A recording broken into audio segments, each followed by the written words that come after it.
Sensor scan to 1/2 parsec. On screen.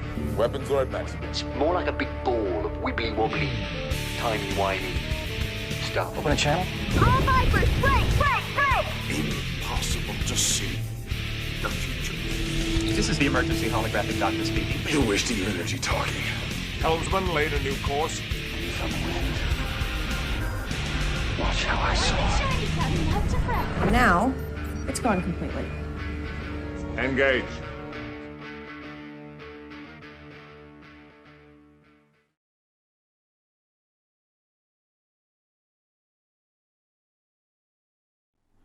I'm now unmuted. Hello and welcome to the Sci-Fi Podcast.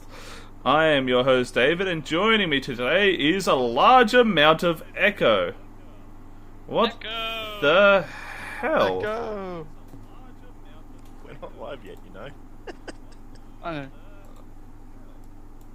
I don't know what was going on with that. Wait, are we seeing Guardians of the Galaxy science fiction? Yes. Okay, anyway.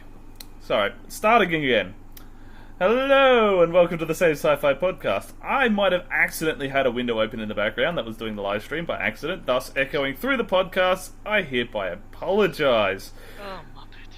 Yeah, I know, I screwed it up. It's sort of what I do. As host, I am contractually obliged to screw the show up. Wait. That's why you have co-hosts. Exactly. Speaking of which, joining me tonight we have Stuart. Heyo! We have Scarecrow. Good evening, good evening. And we have our special guest, Metal Rift. Greetings. So, for those who don't know, tonight's show is about Agent Carter. Our top 5 favourite moments from Sci-Fi, and we have a lot of news. Over Christmas there was none, and now we've got quite a bit, so that's all up to Stuart, that one. Oh, I've heard so much news come in, it's ridiculous. Excellent. So, anyway, let's get started with Agent Carter. This week, the first episode of that aired with a trailer to Ant-Man, which we'll get to later on in this segment. Brilliant. Yeah. What did we think of Agent Carter? From what I saw, brilliant. It's a great spin-off from what Marvel's doing. Yeah, we're just going It's not. it's It's kind kind of you like. out on this one. You So need to admit to us before you haven't seen it yet. I've seen bits of it. I've actually seen like spoilers of it before. Yeah. Yeah, from what I've seen. Full up episodes. Yeah. But from what I've seen all up, it's kind of like what DC's doing with Gotham. It's a non-superhero to approach to a superhero franchise. It's a great idea. I like it. For those who don't know who Agent Carter is, I figure I may as well just explain that a bit. Agent Carter is the chick from the first of Captain America movie. Wow, my brain is off to a really good start. It's already dying. Yep. So anyway, she was the one that sort of helped him once he was recruited into the program and sort of followed him around, was the effective love interest for Captain America. And this story takes place just after, was it early 50s, isn't it? That takes place? 40. 1946. 46. Yeah. So just after the war finished, effectively. And it follows the establishment of... The SSR. That's the one, SSR. Which is sort of the precursor to S.H.I.E.L.D. And sort of shows her that she's, instead of being this high-flying, rockin' agent, she's actually been squandered down to secretary, more or less. The guys joke her about it being Captain America's, they're not very kind, put it that way. They don't think she had much to do with it. They thought that the only reason she hung around Captain America is because Captain America liked her, and that's it. So Much more. yeah, and it's sort of it's very sort of 50s, 60s, sort of late 40s, early 50s sexist in a lot of ways early on, but then they introduced the actual proper story, and this is the part that I actually liked. It's Howard Stark, Tony Stark's dad, has got this super secret vault with all this super secret advanced tech in it. And a group that we find the name out of later, Leviathan, has come in and bored a hole in the bottom of the vault and stolen all this super advanced tech. And she pairs up with Jarvis, the actual living person Jarvis, not the AI Jarvis, and who is actually totally different to the AI. I love that part. And they go on around to try and reclaim all of Stark's stolen stuff. Do you think that's a fairly sort of apt description of the story without too many major spoilers? The baseline of the story so far, to me, is very reminiscent of the original Iron Man movie plotline that they actually used in the first game for Iron Man. So, but instead of Tony flying around in an Iron Man suit, blowing all of his stolen weapons and whatnot up, it's Peggy Carter and Jarvis as a support team, basically trying to do it on their own, and Peggy also giving her co-workers the shits. Yeah. I love the way that she sort of interacts with them. Like, they constantly sort of just get down on her just because she's female, and there's no other reason really beyond that. But that's looking at it as a period piece, under the assumption that it is a period piece, because it is. That is how it was back then, so it's relatively sort of accurate in that respect. Sort of the whole dollface sort of thing.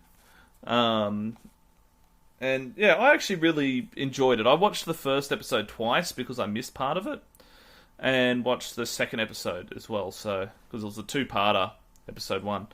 And they've got to chase around after some glowy holy hand grenades, effectively. Yeah, it really does feel like the holy hand grenade of Antioch. Yeah.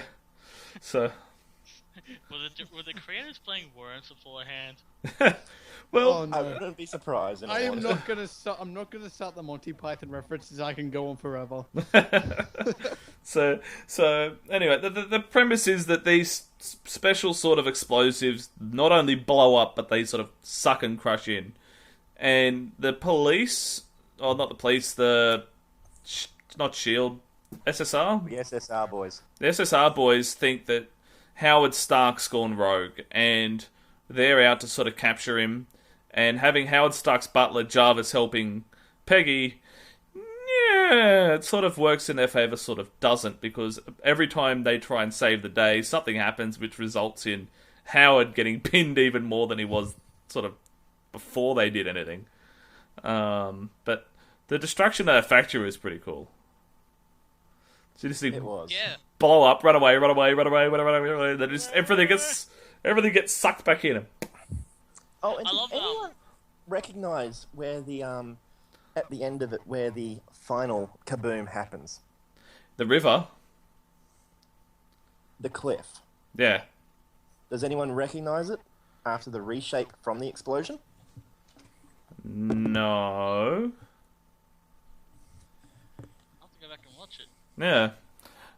I What? was looking at that. I went back over that 3 or 4 times because it looked familiar, very familiar. All I can really say is the Tony Mansion of Doom. Oh, Ooh. I see where you're going at now. Basically, near as I can figure, the explosion basically reshapes the entire coastline there. Howard buys it up, builds the building. As in Lat. We're talking the Doom Nation, yes? Pardon? Are What? we talking the Doom Nation of Latvalia? No, we're talking the Iron Man 3 mansion that has how many suits of Iron Tech armor buried in a hidden vault? Oh, of course. Yeah. Yeah, I'll have to definitely go back and rewatch that. That's because I thought they were inland. I didn't think they were actually on the coast. So No, because at the end, the SSR guys are going, that's a shame. I used to go skinny dipping at this beach as a kid. ah, So it's basically annihilated the beach. That's a nice little throwback. yeah. That's a nice little tie-in that no one's A really bit graphic, noticed. but that's about it. Yeah. My favorite part of it so far is at the beginning, where they're in the Roxxon area, in the facility. Yeah. And Jarvis is in the car driving. He's like, "You gonna tell me where you are?" And she's like, "No."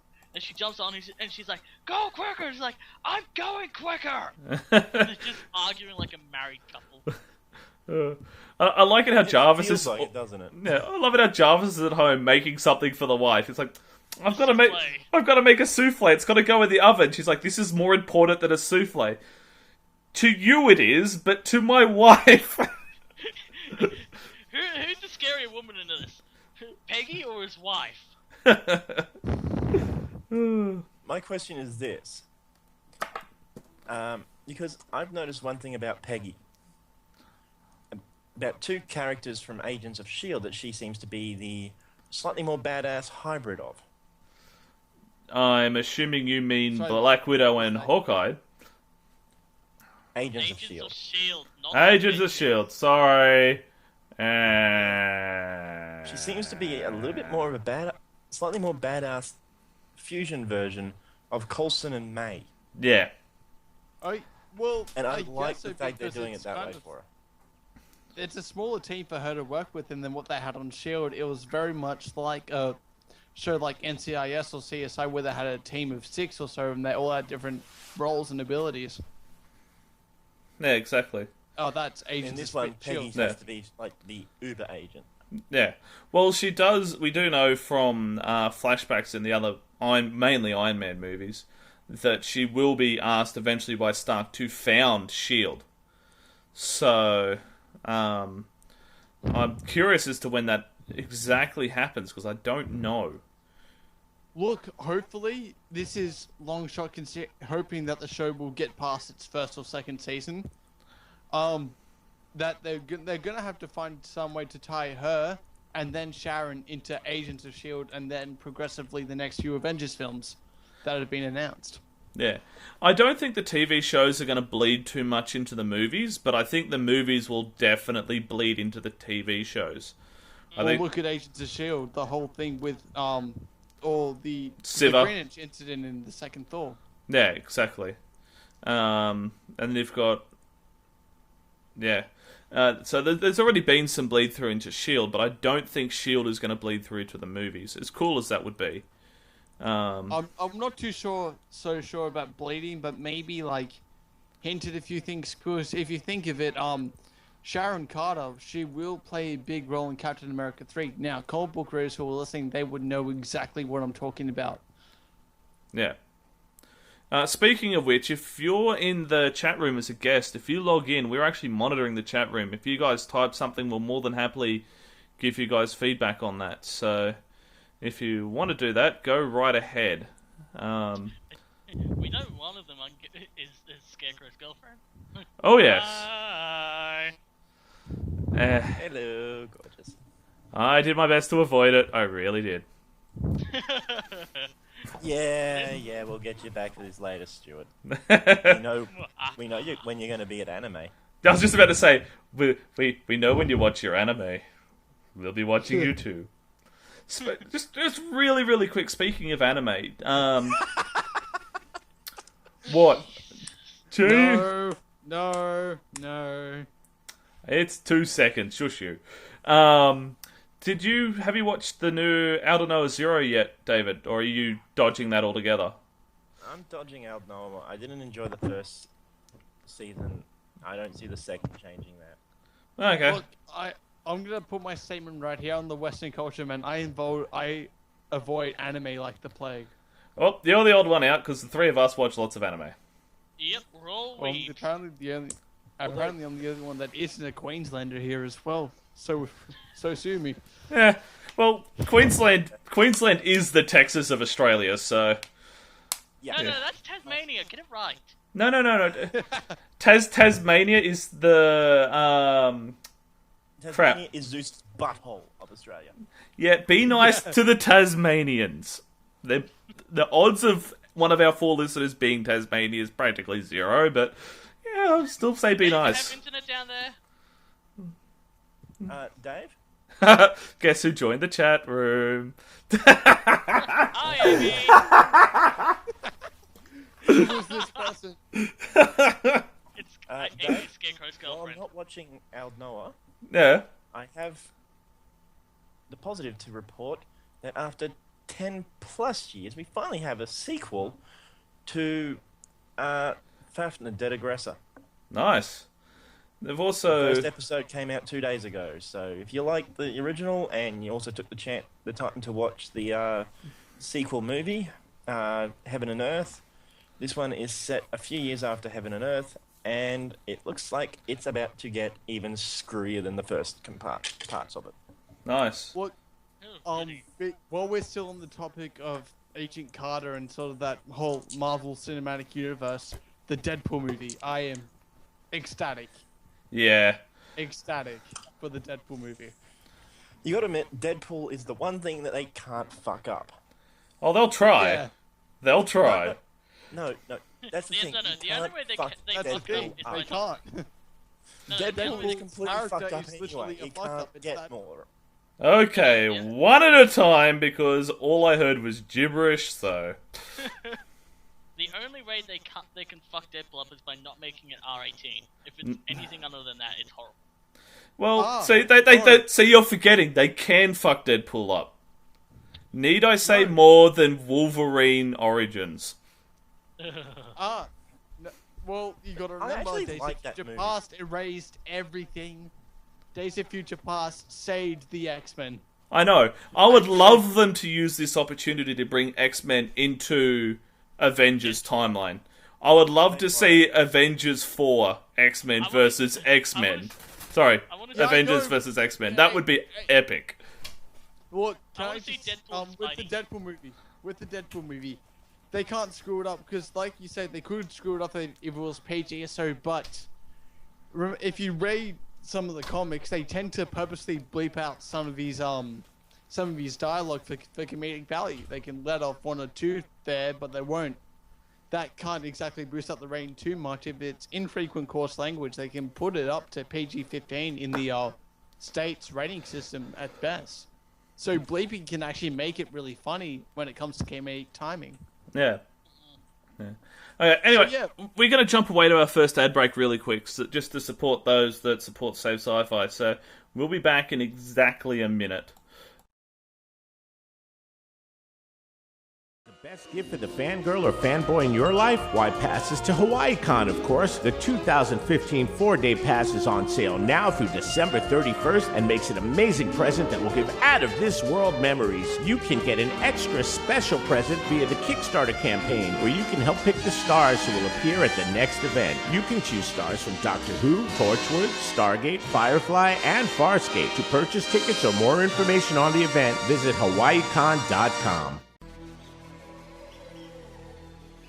Before there was dust, before the air became poison, before the companies,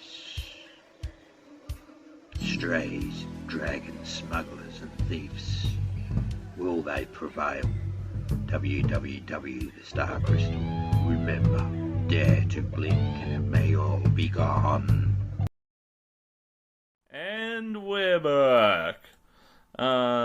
Still with me, we have Scarecrow. Yo. And we have Amy, who's in the chat room. Hello, Amy! We have Stuart. Heyo. And we have Metal Rift. Greetings. So, we're back to talk about our top 5 moments in science fiction. So, I'll let Scarecrow kick this one off, because he very rarely gets a chance to kick things off. Oh, jeez. I only ever do it when I know you're not ready. Okay. This one, this is probably my number 5, my 5th one. Yep, They're number all too close 5. together for me to really rank properly. Start with your number 5. Stargate SG-1. when Hammond and Braytac are in the gate glider. The needle threader. Yep. Yeah, that was awesome. Yeah. When I first saw that, the other thing that came through my mind was all Hammond needed to say was, "I have got to get me one of these." Yeah. It was nice to see a bit of a comedic twist to the SG-1 series. It was a bit full on. No. Or not full on, but serious. Yeah, well, the They thing... threw comedy parts in there here and there. I know, but still. Like, the thing... vibe of it. Especially in the bloopers. Yeah, the thing I loved about SG-1 was the comedy. It was the thing that made SG-1. So, anyway... The comedy was there. It was there in every episode, but it was not an in-your-face comedy. It was a very subtle. You had to be exactly. You had to be paying attention to see it. Exactly, that was blatant. That was a proper flow that the show used really well. I enjoyed that a lot. Yeah. Anyway, Stuart, your turn. What's your number 5? My number 5 is something we actually talked about last week. It is during Battlestar Galactica, the Cylon invasion, when they blow everything to smithereens. So which Battlestar? The TV series. The new Battlestar. Yeah. Okay. Yeah. The new Battlestar. So I'm assuming you're talking about the original miniseries and the plan, or just the part from the plan where the base stars jump in, scramble everything, and nuke things to high hell. Yeah, that one. Okay.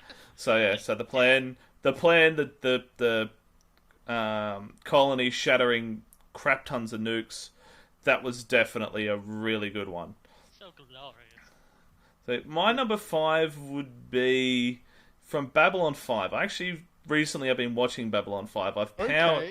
I've powered through season 1 through 4 so far. Oh. So, and I've done that in 2, maybe 3 weeks.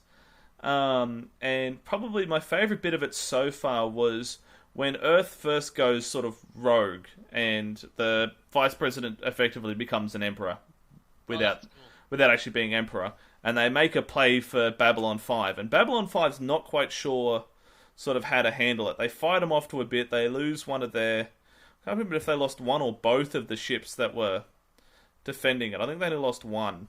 And the Earth Alliance forces are like, look, we're here. We're taking you back. There's nothing you can say about it. No ifs, ands, or buts. And they're crapping broken glass. And then the jump points open. And out comes Minbari's ships. And she goes... Only one human has stood up to us and survived. He stands behind us. You are in front of us. Where do you want to be? Oh, something like that. And the Earthship sort of pause and think about it for a second. And promptly run the fuck away. Well, my 5, it's a bit of an odd one to choose from. It's... came out from last year's Seth MacFarlane flick, A Million Ways to the Die West. It was Christopher Lloyd with the DeLorean in the barn. As a loyal Back to the Future fan, it was perfect. He executed it perfectly, because if you watch a lot of the Family Guy shows, he would slide all these major science fiction references into it, and to me, that was executed perfectly. He didn't rush it. It was there was no lead up. It was timed brilliantly. Yeah. So Amy's joined us in the chat and she says her number 5 is Sanctuary, when what's her face blew up the building, blew up home. And that was right at the end. Amanda. Oh, yeah, it was when Amanda Tapping's character, whose name just escapes me right now. Magnus. That's it. Magnus blew up her home right at the end of it before she moved to Hollow Earth 2. I thought that's definitely a good choice, Amy. It really is. Okay, let's move on to number 4. This time Stuart gets to go first. Alright, so my number 4, I'm gonna venture into Doctor Who here, and I'm going to say, can I get to say the whole 50th anniversary episode? It was great. I loved the entire 50th. But if I have to choose a moment in the 50th, no pun intended on the on the whole moment thing that they did in it. But my favorite part is when they're going through the old TARDISes, and it's like, what are those circle things? I don't know, but we love them. Yeah. No one ever figured out what they were for. No, if you watched some of the Peter Davidson stuff, it was actually used as there were access panels. They were to access the insides of the TARDIS. Yeah. Yeah, but they didn't know that. We did. Yeah. One of my favourite parts of that episode was there's so many sort of callbacks to previous series in that episode. It's absolutely great. I'm gonna say it right now. One of those moments in that special is higher up my list. Yeah. All right. Well, if it's higher up your list, we'll leave it, and we'll touch on it when we get back to it. So we'll go to Metal Rift. Your turn. All right. Number 4. How the Duck being featured in Guardians of the Galaxy? That was delight. As a kid, my parents, one of the first films they sat me down to watch, apart from Ferris Bueller's Day Off, was Howard the Duck. It was brilliant. I love Howard. It was a nice reminder that he still existed after, what was it, since 30 odd years or something, since Howard the Duck was released. It was great. I got my girlfriend Guardians for Christmas because she never had seen it, and she didn't realize how the Duck was. I'm like, ugh. Yeah, 29 years. It's turning 30 next year. Nice. What about you, Scarecrow? What was your number 4? This is going to probably get me laughed at. Uh-oh. Andromeda, Season 1, Ep 3. I haven't actually seen Andromeda yet. It's on my to watch after I finish Bab 5 list. So, I'll get to it. Episode 3 of the first season is the first one where it's not capital ship battles. It comes down to seat of your pants in a little fighter. I'm pretty sure it's Dylan Hunt, the captain, with backup from Romy, or Andromeda herself, chasing down a slip fighter that's been loaded with a star-killing weapon, and chasing it down, trying to stop it. That sort of... Just trying to do that was what I found number 4 for Andromeda. Okay, so Amy's commented her number 4. It is when Jack and Sam go through the wrong gate. Yes. That's season 1, if I remember correctly. Correct. Solitudes. And if you haven't seen the deleted scene from that episode, oh, that's so good. It shows Amanda's brilliant talent for comedy. I won't actually mention it beyond that. Is that the one if it is? It's the one where she's digging in the top of it. And she just goes off, and Richard Dean Anderson breaks character. It is absolutely hilarious. Is that the one that mentioned MacGyver, or? Yeah, that's the one. That's so good. Yeah. It's like, you're friggin' MacGyver. Can't you just put something together with sticky tape and get us out of here? Yeah, I haven't seen SG1 in so long. Yeah. That was in the blooper reels on the DVD. So, that explains.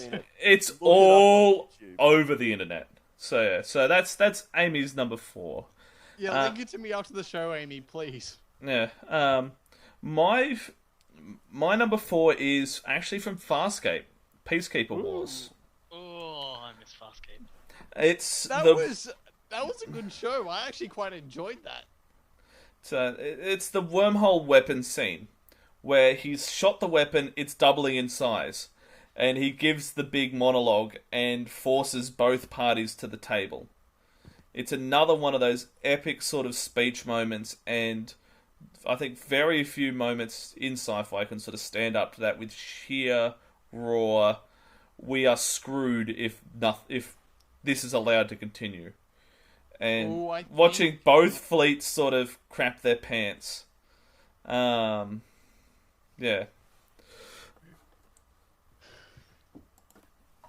Yeah, I think my one of my ones up that list can actually top that. So, Oh, there's still 3 more to go, so there's still... It's. I follow the rule of a top moment for me has to be one where it makes the hair stand up on your arms every time you watch it. Oh, you're gonna love my number one then. So, okay, so this time we're going to go to Metal Rift.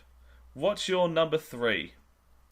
Number 3, going into a bit more of the animation scheme, but the resurrection of Darth Maul in Star Wars The Clone Wars. Growing up watching Episode 1, Darth Maul he still is the ultimate Star Wars villain. Darth Vader, sure, the classic bad guy, but a man who has cat-like reflexes, amazing acrobatic skills, and a double-bladed lightsaber. That just seals the deal. And don't forget all the spiky little horn things. Yeah, the Zabrak horns. Yeah, it's the Zabrak, yeah. Yeah, and the red face, the black markings, and then the fact that they gave him cyborg legs, but they weren't feet. They were like 3 little spider claws. It was the single coolest thing I've ever seen. That was like, for me, as a Darth Maul fan, that was the redemption the character needed. I absolutely loved it, and the fact that he he kills his brother, later on that season was just awesome. That relentlessness, the maliciousness that made Darth Maul awesome when he killed Qui-Gon Jinn in The Phantom Menace, kept that form after 10 years. It was good to see him back in action. Do you know where they got the idea for that from? Of what? The Darth Maul with the legs? What? It was actually a comic series they actually did. Really? There was actually a comic series that Darth Maul came back with, and he actually he was, at the end of, like, you know how he sort of becomes Sidious's, sort of agent? Yeah. What happens there, he actually gets sent off to Tatooine to actually go kill Luke, but Obi-Wan sort of gets in the way, and so, because Obi-Wan's sort of looking out for Luke, but, Obi-Wan doesn't kill him. You're gonna hate how they kill him off. Owen kills him with a shotgun to their head. Yes! Nice. But that's where all that came from, was original comic series that they did.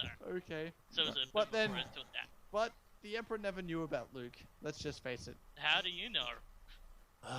Because he would have annihilated him. Anyway, enough Star Wars for now, okay? I'm bringing us back on task. Scarecrow, what's your number 3?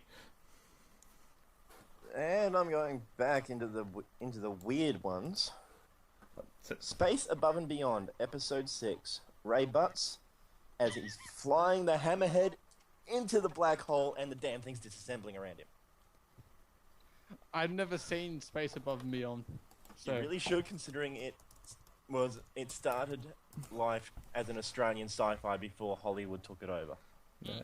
Oh no, yeah, I know the one you're talking about, but I just haven't seen it. Yeah, it's on again. That's another one on my list with Andromeda as something I've got to watch, because if I don't, David's going to kick my ass at Anime Night. Sorry, Scarecrow's going to kick my ass at Anime Night. I'll give you 3 months. You should be right with that. Well, considering I've knocked over all of Babylon 5 in 3 weeks, almost. That's really impressive.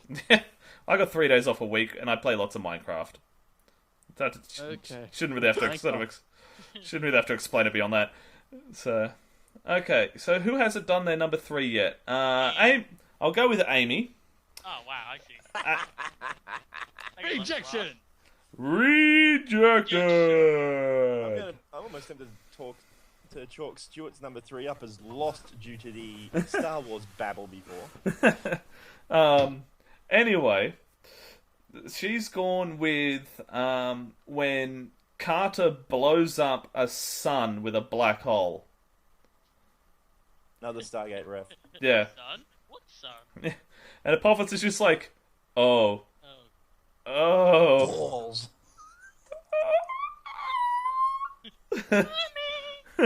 So, and I must admit, that was actually probably one of my favourites things, and she's actually totally screwed my list now. I'm going to have to rework out what my number 1 is. Thanks, Amy.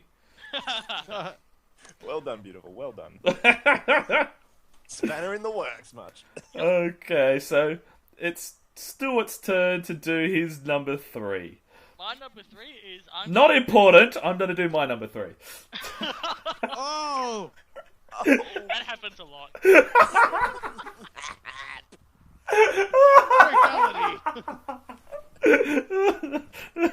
Shut down. Okay. Anyway, all seriousness, I'll let you go. Alright, I'm going to venture into Star Trek for this. Now I'm going to go when Jean-Luc Picard was turned into a Borg. Yes, that was good. Okay. I was a kid when I saw this, and it freaked me out for a long time. Oh, I watched First Contact when I was 7. That scared the living shit out of me. Oh my god. It still gives me goosebumps when I watch it. It's such a... There's actually, like, with that scene, when they make him full Borg, you know when his face turned white? Like how you saw that active change, his face turned white? There's actually a proper symbolic meaning behind that. They literally drained Picard out of him. Yeah. Or the human life, like the human will to live out of him. Yeah. Yeah. Actually, that was perfect. That was brilliant. That was a great moment coming from the new Trek, or from that second era of Trek. On the next gen, yeah. Yeah. It's something memorable and no one ever forgets. Yeah, it definitely is. Now, for me, I have to go. My number 3 is what I love to call the Adama maneuver. Those who were listening last week when we talked Battlestar Galactica know about this. It's when the Colonials are stuck on New Caprica. They got to try and get out of there. Above the planet is 2 base stars and more fighters than you can possibly count. And instead of going at the base stars and drawing their fire off, they go, we need to get the fighters to the ground to give our ground guys ground cover and to give the ships enough cover so they can get high enough in the atmosphere to jump without sort of screwing up the ground too much. So their solution is to jump Galactica into low orbit and let the thing belly flop. To quote Hot Dog, this is going to be different. And you just see this thing shake and fall and burn. You see chunks breaking off the side as it goes down. Little chunks, not very big chunks. And it falls and you see the fighters come out of it and then they jump to orbit and the sonic boom blasts the crap out of the ground. Anyone on the ground that sees that would just be awestruck. I don't care if you're a Cylon or if you're human. You're watching that just going... And every time I watch it, that one moment, like, I'll go to that episode and I'll fast forward just to that moment because every time it just gets the hairs up on my... It just makes the hairs on my arms stand up. And the main thing I like about it is that it's one of those few moments where they use... in sci-fi, using the unique components of one's tech is very rare. In SG-1, using the Stargate and the black hole to blow up a sun is one good example. A lot of the other sort of sci-fis use jump, like FTL style technology where you've got to be moving forward in order to create a jump point to get away, or a hyperspace window, or go to warp, or light speed, or whatever you want to call it. Same difference. You've got to be going in a linear fashion to do it. Battlestar Galactica is the only big name sci-fi where you don't. It's point to point jumping, and they use that superbly in that episode. And then when Pegasus rocks up later, and it's the big slugging match in Pegasus' last stand, that is also really, really good. Probably 2 brilliant moments from the same episode. With Battlestar, that new Battlestar series, one of the coolest things they ever did was whenever you saw a gun scene, like a dogfight in the middle of the space, there was no noise. They actually kept the realism that there is no noise through space. It was they had smallest. They had the odd noise here and there, but most of it was done with music, which I thought was done really well. It's like the guy Ronald Moore, something like that. I've forgotten his name. Who did Battlestar Galactica, has moved on to a show called Outlander, which is very fantasy elementy sort of thing. And you could tell it's done by him because it's got the same elements that made Battlestar Galactica good. So if you like Battlestar Galactica, check out Outlander. It's definitely worth a watch. Anyway, moving on to number 2. I'll go with Amy's number 2 first. How do you feel, Amy? You get first call. So she says, Magnus singing in Sanctuary is her number 2. Okay. So, I can't actually remember when that happened, to be honest, but it has been a while since I've watched Sanctuary, so... Same. Yeah. Sorry, Amy.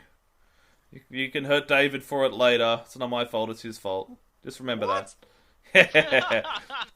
Sacrificial lamb for the win.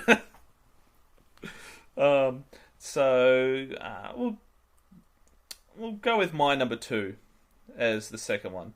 For me, my number 2 would have to be... Was a whole episode? Oh, that episode. Oh, yeah. Now I remember. Oh, yeah. Shut up and tell us. I'm letting Stuart take this one. No, you go. It's Dave's number. Yes. Anyway, the whole episode where, sorry, we were talking to Amy about the Sanctuary episode, where she spent the whole episode singing. It was like a, Anyway, I'm gonna have to jump in here as co-host, whatever you want to call me, and say, let's hurry this up, or we're gonna run out of time for the news. Yeah, fair point. There's a lot of news to get through. Okay, number 2. For me, it would be from the end, almost the end of Tennant's era. It was the episode where the Daleks stole Earth. That moment where the Doctor's out of contact. They can't get a hold of him, and the planet's moved. Just the visual effects of that whole planetary spectrum was amazing to look at alone. Yeah, and they go, we're receiving a transmission from inside the nebula or whatever, and they're like, okay, put it up, and you see that all the different groups that are in play at that time. You've got the Torchwood guys, you've got Sarah Jane Adventures, you've got all these guys all sort of putting the piece together at the same time, and then it plays Exterminate! And like, you knew it was the Daleks from the word go, but that first couple of exterminates and their reaction to it is just pure, we're fucked. There is no in, there is no out, we are screwed. Unless we can get him here, we're boned. And the way the music goes with it, I actually listen to that OST all the time, and my favourite track is the Long Dalek Night, I think it's called, something like that, which is the soundtrack from that scene. When the Daleks turn up and Unit declares war on them, and Sarah Jane effectively has a mental breakdown. She's like bawling her eyes out, hugging I've forgotten his name, the son, whose name totally escapes me. Sorry, my brain still isn't working. Anyway, and you've got Captain Jack and the other, and Yanto and Gwen at Torchwood Hub, and they all sort of hug. He's like, "There's nothing we can do. We're totally screwed." And then the Daleks come whizzing in and just blowing everything up. And then you see Rose walk out of the building with a ridiculously oversized gun. Just goes, "Yep, well now we're screwed." Okay, who's next? Okay, next up we have Mr. Stewart. What is your number 2? My number 2 is from Back to the Future. Ooh. It is from the very first Back to the Future movie. The very first time the 88 miles per hour is mentioned. Once we hit 88 miles an hour, you're gonna see some serious shit. Yeah. That's it. Like, no matter what, anytime you ask someone, like, even if you mention Back to the Future on, it's always 88 miles per hour. Yeah. Yeah. It's that number. It always goes back to that number, and it's always such a joke that's always made about it as well. There's so many jokes about that. Anyway, Scarecrow, number 2, go for it. Can I go quickly because I've got to leave for 5 minutes. Alright, go. I'll let you do your number 2 and your number 1 since you've got to leg it. The Return of Tom Baker in the 50th as number 2. Yeah, that was pretty cool. And the number 1, it's Ricardo Montalban's performance in Wrath of Khan, hands down. His delivery, his monologues, everything. Okay, we get it. Yep. Yeah. Okay. I gotta run, guys. Thanks for having me on. Have fun. We will catch when we catch her. All right. And he's gone. And he's gone. Star Trek Voyager Season 4, Episode 8 and 9, Year of Hell. Oh. I haven't made it that far through Voyager yet. God, they were good. I think I've done the first 2 seasons of Voyager. Voyager really starts picking up when 7 joins the crew. Now, the problem is I watched all of Next Gen, and then I started watching Voyager, and I sort of burnt myself out on Trek. That's when I started watching it, Babylon 5, because I just needed anything else. Yeah, you've got to get up to that. It's an amazing. Yeah. That's the point. That really is the point where Voyager starts kicking into high gear. Yeah. Oh yeah. It's on my list, like a lot of other things. So anyway, who hasn't done their number 2? We've all done our number 2. Woohoo! Number 1. We need a soundboard. Yeah. Anyway, we'll start with Scarecrow. What's your number 1? Great. You would start with me. Fine. We'll start with Amy again. Lucky Amy. She gets to do a number 1 first. Ha ha. Scarecrow loses. I'm not worried. Sam just got out of getting married against her will and was made to wear the thing a girl wears on the world. Oh, wow. That's Emancipation. That's another Season 1 of SG-1 episode. That's so funny. Yeah, that was... They go to a Genghis Khan-style world where the women are very much sort of limited and sort of tied down and stuff, and they can't really sort of get away with doing anything. And she turns up, and they pretend she's the chief to try and sort of get leverage, and it all goes to hell when one of the kids steals her, and drags her away. So she sets the... and then she gets to the other guy's place, and I think she sets the tent on fire, or sets something on fire to try and escape. And then she beats... Oh, then hand-to-hand combat. Dumbass. Mongol Lord of the Universe.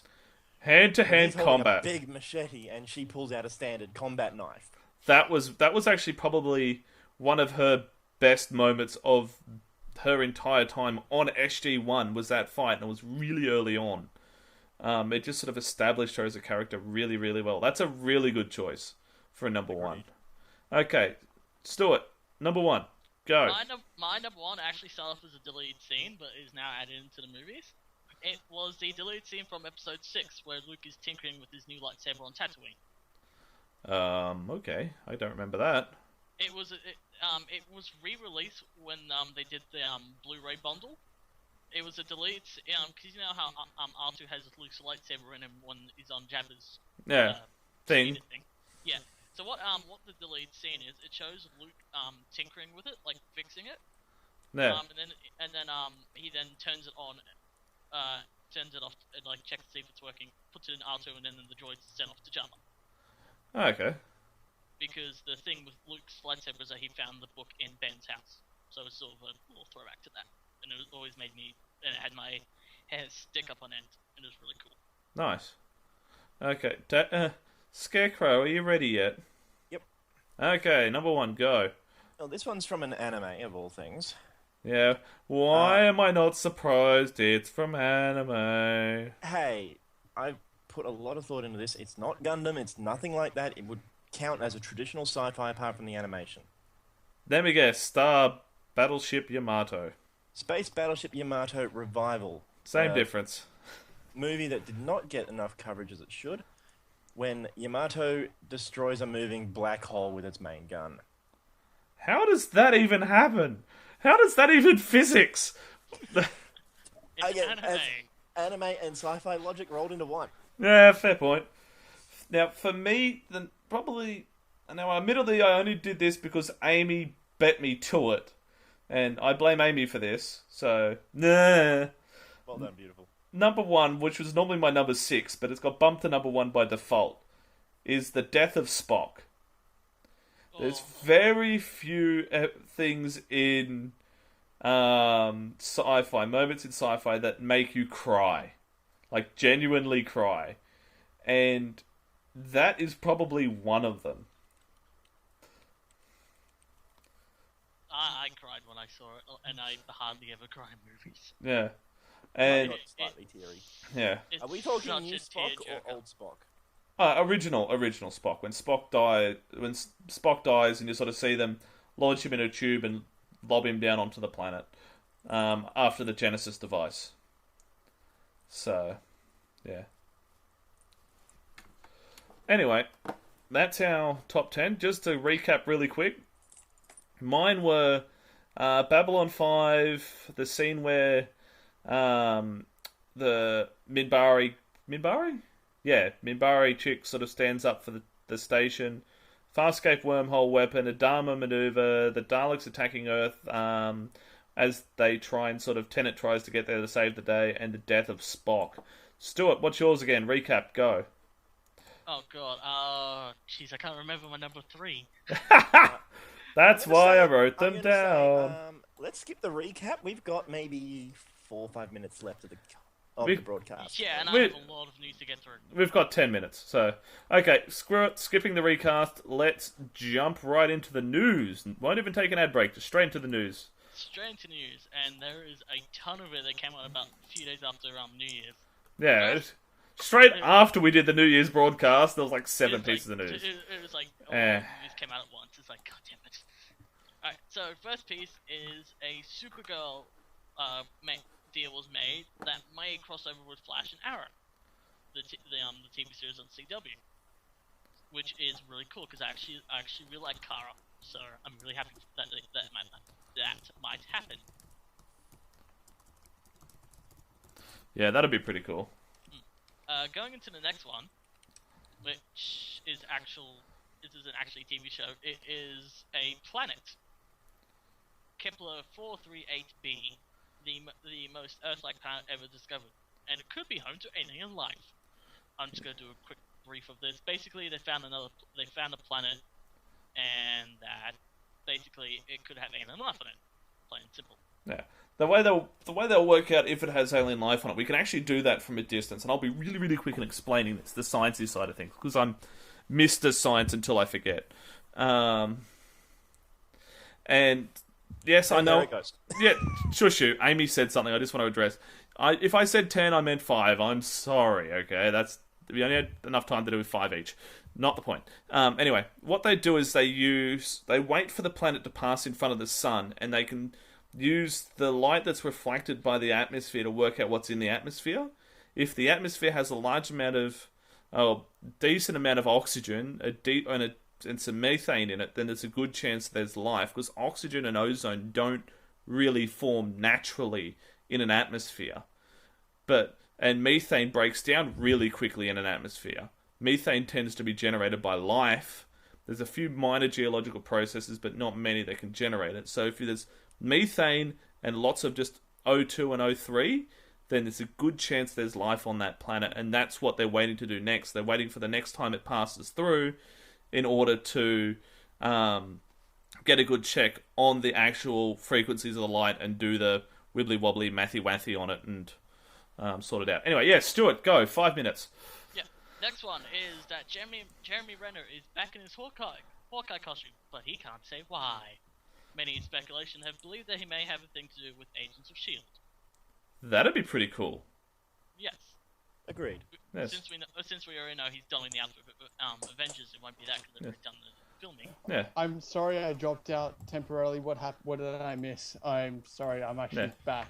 Metal Rift is back. We're currently doing the news, and we've got about 5 minutes left, so we're sort of ploughing on through. Yes. Okay. So, next. Going into DC a bit here, Arrow producer promises Suicide Squad return and also teases Hive.